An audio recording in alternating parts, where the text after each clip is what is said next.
காரைக்காலில் கூழ் குடித்த அக்ரஹாரம் அருகே சோலார் பிளானட் அனுமதியின்றி அமைக்கப்பட்டதாகவும் இதனால் விவசாயிகளுக்கு பல்வேறு இடையூறுகள் ஏற்பட்டதாகவும் மாவட்ட நிர்வாகம் விசாரணை நடத்தி நடவடிக்கை எடுக்க வேண்டும் எனவும் அப்பகுதி விவசாயிகள் கோரிக்கை விடுத்துள்ளனர்.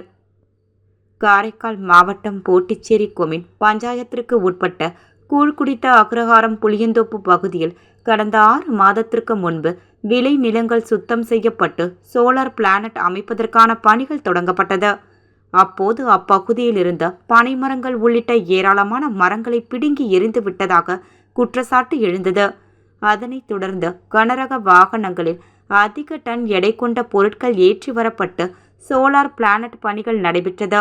இந்நிலையில் அப்பகுதியில் கனரக வாகனங்கள் அதிக அளவில் செல்வதால் அங்குள்ள பாலங்கள் விரிசல் அடைந்துள்ளதாகவும் சாலைகள் சேதம் அடைந்துள்ளதாகவும் விவசாயிகள் விளைநிலத்திற்கு போக பாதை இல்லாத சூழ்நிலை நிலவுவதாகவும் கூறி அப்பகுதி விவசாயிகள் வேதனை தெரிவிக்கின்றனர்.